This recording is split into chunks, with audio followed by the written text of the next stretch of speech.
Hello friends, welcome to channel check world. आज के इस वीडियो में हम क्लास 9 का second lesson the sound of music पढ़ेंगे। इस लेसन में दो पार्ट हैं। पार्ट 1 है Evelyn Glennie listens to sound without hearing it. Evelyn Glennie नाम की एक कैरेक्टर हैं जो कि आवाज को सुनती हैं बिना अपने श्रवण शक्ति के, बिना अपनी ऑडिबिलिटी की। उनकी लॉस ऑफ हियरिंग हो गई है, फिर भी वो उसे सुनती हैं। यही इसका इंटरेस्टेड पॉइंट है कि वो कैसे सुनती हैं जब उनकी ऑडिबिलिटी नहीं है।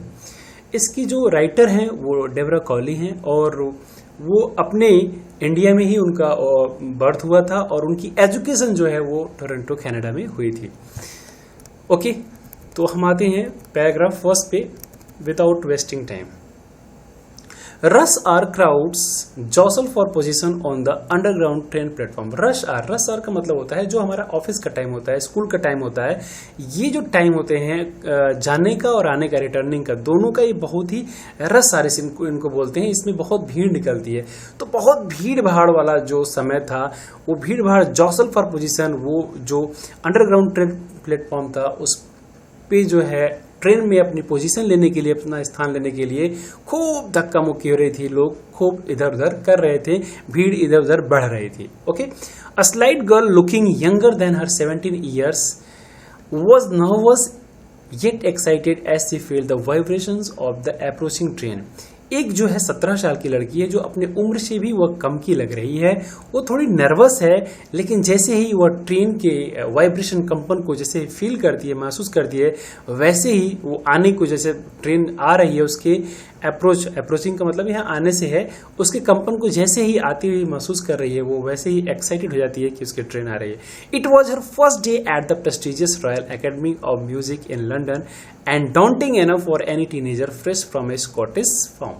कह रहे हैं कि उसका पहला दिवस था कहाँ पे? Royal Academy of Music in London. Royal academy जो एक म्यूजिक की एकेडमी थी लंदन में, बहुत ही प्रेस्टिजियस, बहुत ही प्रतिष्ठित, बहुत ही पॉपुलर था।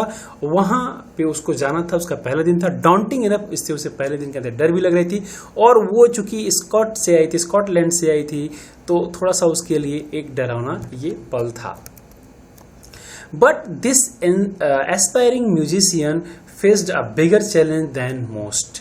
लेकिन ये जो एस्पायरिंग म्यूजिशियन है, ये जो हमें क्या कहते हैं, वो एस्पायरिंग का अर्थ होता है जब कोई कार्य करना कोई चाहता हो। तो एस्पायरिंग म्यूजिशियन का मतलब यहाँ पे जो ये अपने अंदर इच्छा रख रही थी कि उन्हें एक म्यूजिशियन बनना था, वह जो बनने वाली थी, इच्छा रखी थी उस बनने के लिए, उनकी एक और बड़ी चैलेंज थी।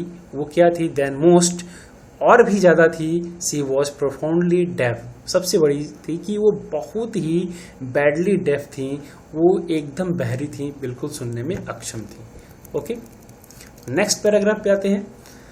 Evelyn Glennie's loss of hearing had been gradual. उनकी जो लॉस ऑफ हियरिंग थी वो ग्रेजुअल थी, धीरे धीरे हुई थी। Her mother remembers noticing something was wrong then when the 8-year-old Evelyn was waiting to play the piano. उनकी माँ रिमेम्बर्स करती, याद करती हैं, नोटिस, ध्यान देती हैं कि समथिंग वॉज रॉन्ग, कुछ उसके साथ गलत हो रहा था। व्हेन द 8 year, जब ये 8 साल की थी, Evelyn was waiting to play the piano. ये पियानो बजाने के लिए वेट कर रही थी। उनको लगा कि कहीं न कहीं कुछ इसके साथ गलत हो रहा था।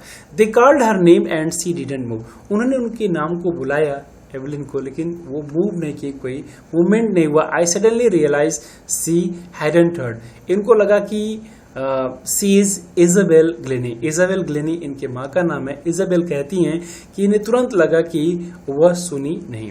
For quite a while Evelyn managed to conceal her growing deafness from friends and teachers. For quite a while, लंबे समय तक, ठीक है ना, लंबे समय एवलिन ने मैनेज किया कि कंसिल हर ग्रोइंग डेफनेस, कि जो उसकी डेफनेस बढ़ रही थी, जो उसका बहरापन बढ़ रहा था, उसको छुपाने का उन्होंने खूब प्रयास किया, खूब प्रबंध किया। फ्रॉम फ्रेंड्स एंड टीचर्स, किसे अपने मित्रों से और टीचर से, कि लोग ये न जान पाए कि वो डेफ थी या डेफ हो रही थी। बट बाय द टाइम, लेकिन समय के साथ, she was 11, her marks had deteriorated and her headmistress urged her parents to take her to, yes, next paragraph, to a specialist. तो फिर हमको पीछे जाना पड़ेगा, yes. But by the time, समय के साथ ही, सी वॉज 11, वो 11 साल की हुई और उसके मार्क्स जो है डिटेरियोरेट होने लगे, वो बहुत ही ज़्यादा कम होने लगे। एंड हर हेडमिस्ट्रेस, उनकी जो मुख्य अध्यापिका थी, अर्ज्ड, उन्होंने अर्ज किया हर पेरेंट्स से, उनके माता पिता से रिक्वेस्ट की to take her to a specialist, उनको किसी स्पेशलिस्ट, किसी विशेषज्ञ को ले जाकर के दिखाएं। इट वॉज देन डिस्कवर्ड, तब ये खोजा गया, तब पता लगा that her hearing was severely impaired as a result of gradual nerve damage, कि उसकी जो हियरिंग थी वो बहुत ही ज़्यादा डैमेज हो चुकी थी। धीरे धीरे उसकी जो नर्व्स थी, जो नसें थी, जो स्नायु थी, वो धीरे धीरे खराब हो गई थी। They were advised that she should be fitted with hearing aids and sent to a school for the def.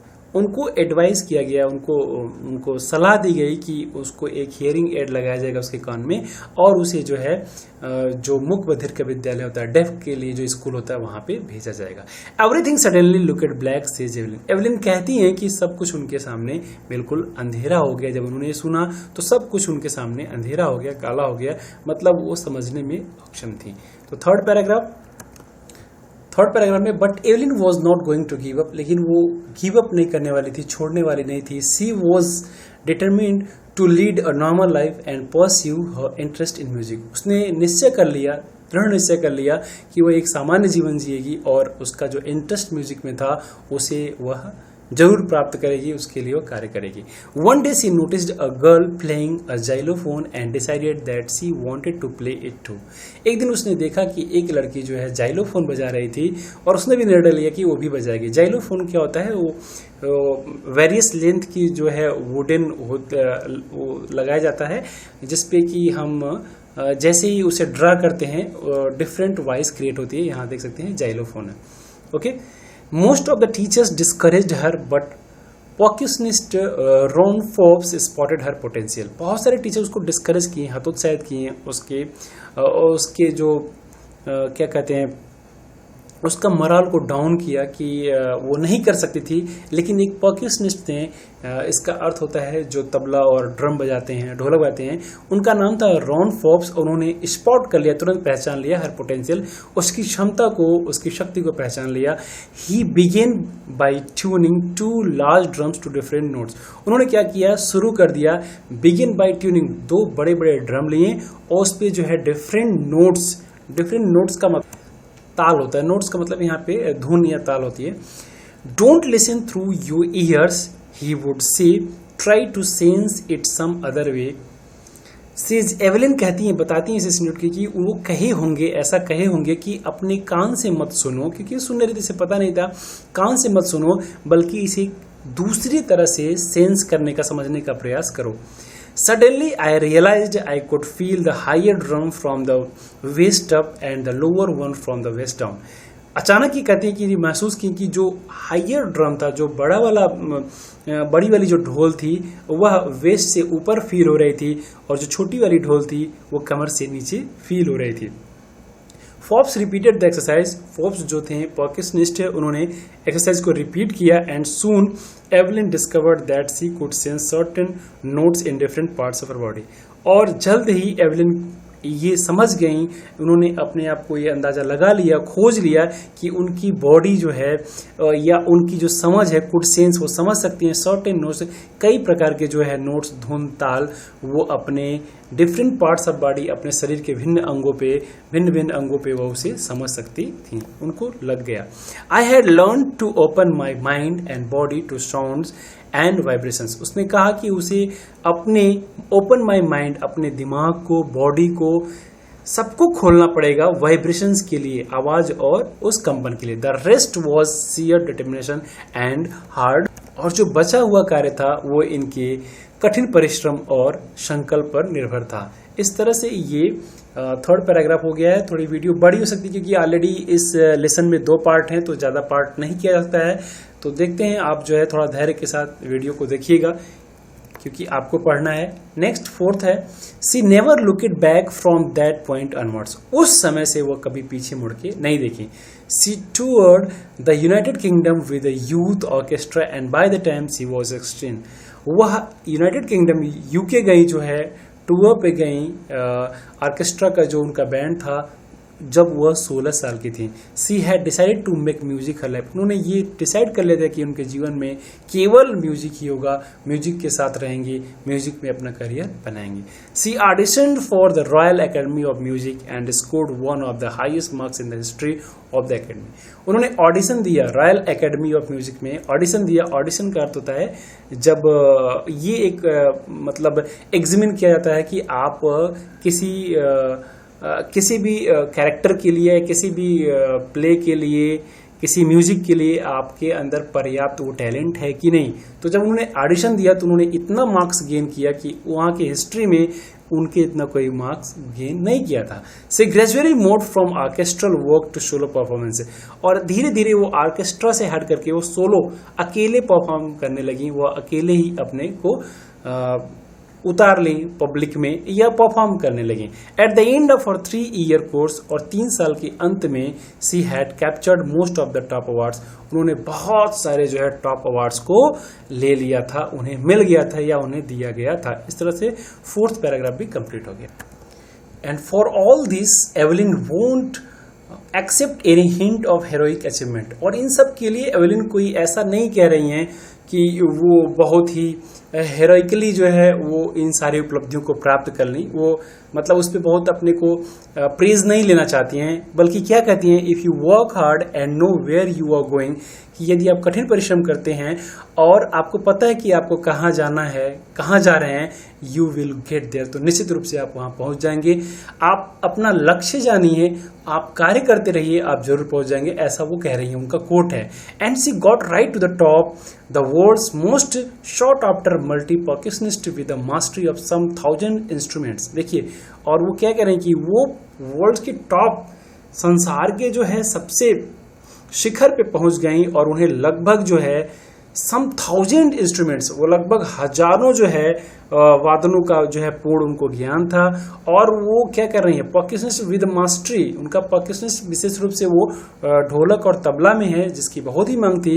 And hectic international schedule, और वो बहुत ही व्यस्त थी इंटरनेशनली, वो हर जगह आती जाती रहती थी अपने परफॉर्मेंस को करने के लिए। तो आप इस तरह से देख सकते हैं कि इस वीडियो को ऐसा नहीं है कि हम बस केवल जल्दी से भगा करके देख लें, हमें इससे एक प्रेरणा लेनी है कि क्योंकि आप एक स्टूडेंट हैं और आपको इसीलिए पढ़ाया जा रहा है कि आपको प्रेरणा लेनी है, बड़े से बड़ा कार्य कर सकते हैं यदि आप दृढ़ संकल्प रखते हैं। ऐसा देखिए कि यह जो कैरेक्टर है बिल्कुल भी बहरी है, डेफ हैं, लेकिन देखिए कि एक आप सोच सकते हैं कि डेफ जो है इतनी ऊंचाई तक पहुंच गए।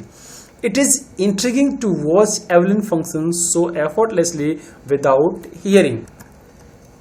कह रहे इट इज इंट्रिगिंग, ये बहुत ही इंट्रिगिंग है, पेचीदा है कि टू वॉच एवलिन को देखना फंक्शन में एफर्टलेसली विदाउट हेयरिंग, क्योंकि वो सुन भी नहीं पा रही हैं और वो जो संगीत बजा रही हैं या जो भी अपना परफॉर्म कर रही हैं, तो देखना थोड़ा सा उनको क्या लगता था, लोगों को ऐसा लगता था, बड़ा आश्चर्य लगता था, इंट्रिगिंग होता था।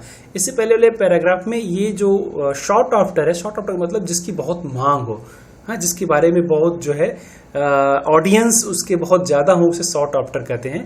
तो उनकी बहुत ही मांग थी वर्ल्ड में, एक मल्टी परकशनिस्ट थी, बहुत ही प्रकार के वो वादनों को बजा लेती थी।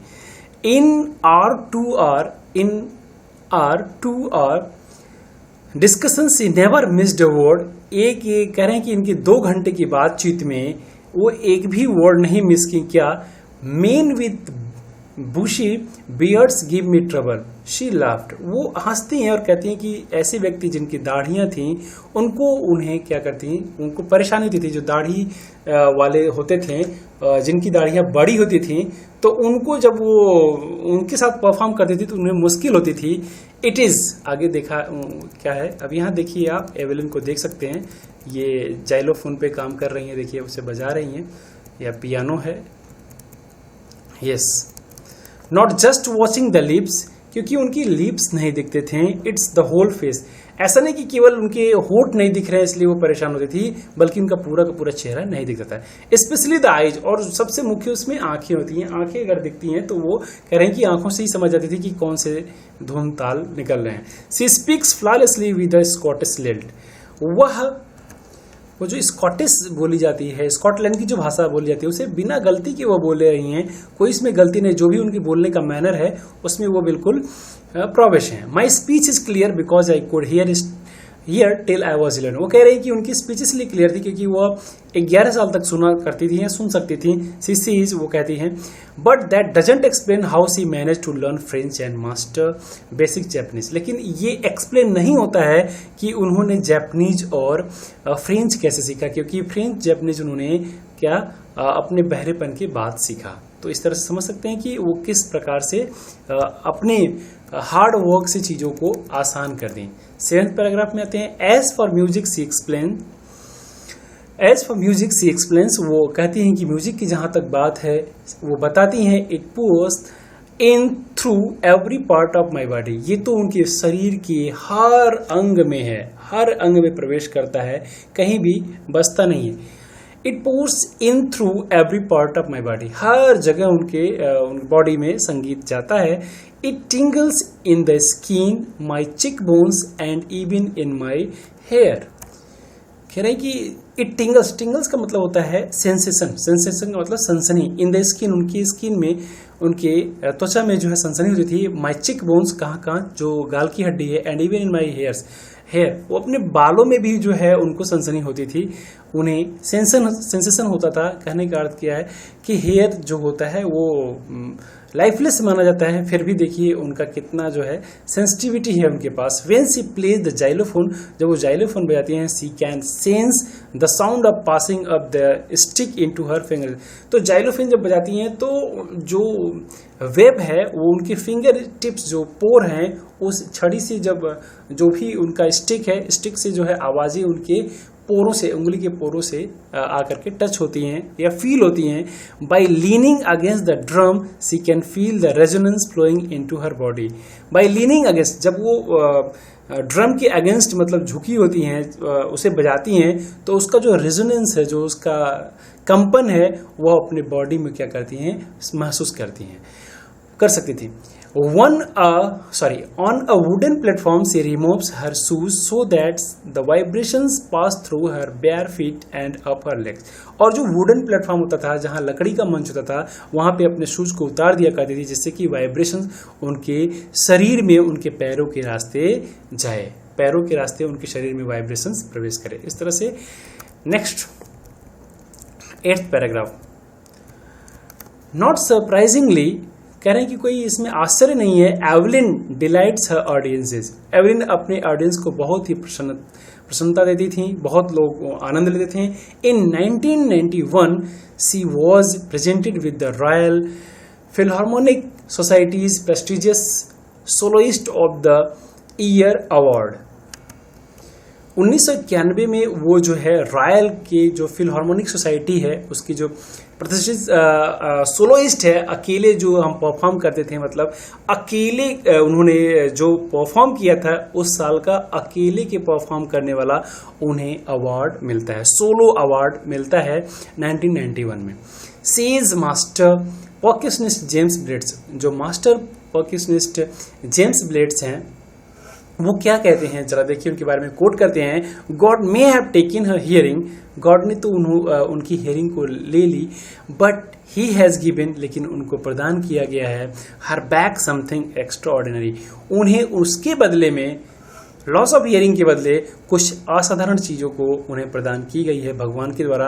व्हाट वी हियर, वो कह रहे हैं कि जो हम सुनते हैं, सी फील्स, वह महसूस करती हैं, far more deeply than any of us, जितना हम सुन सकते हैं, जो उसे समझ नहीं सकते हैं सुन करके, उतना जितना हम सही से उसे फील नहीं कर सकते हैं, उतना केवल वो फील करके ही वह समझ जाती है।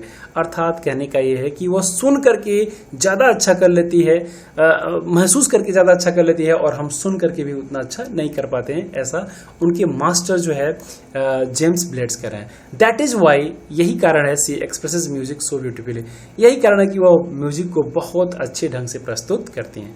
इस तरह से 9th पे हम चलते हैं। Evelyn confesses that she is something of a workaholic, I have just got to work often harder than classical musician. कहती हैं कि एवलिन कॉन्फेसेस, वह स्वीकार करती है, that she is something of a workaholic. Workaholic का मतलब होता है एक ऐसा व्यक्ति जो हमेशा काम करने में व्यस्त हो।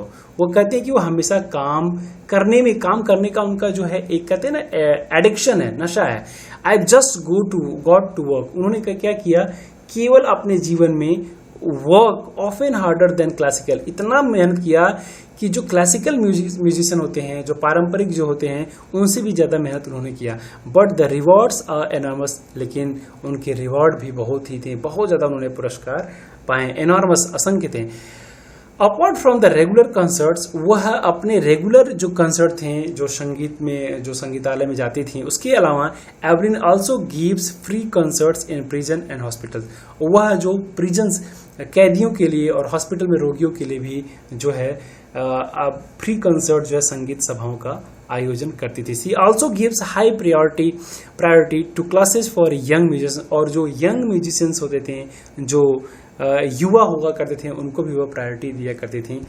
अब आगे देखिए आप, एन रिस्लिन of the Beethoven front for deaf children, Beethoven deaf children की जो एन रिस्लिन है, वहाँ की जो संस्थापिका होंगी, वो कह रही हैं she is assigning inspiration for deaf children.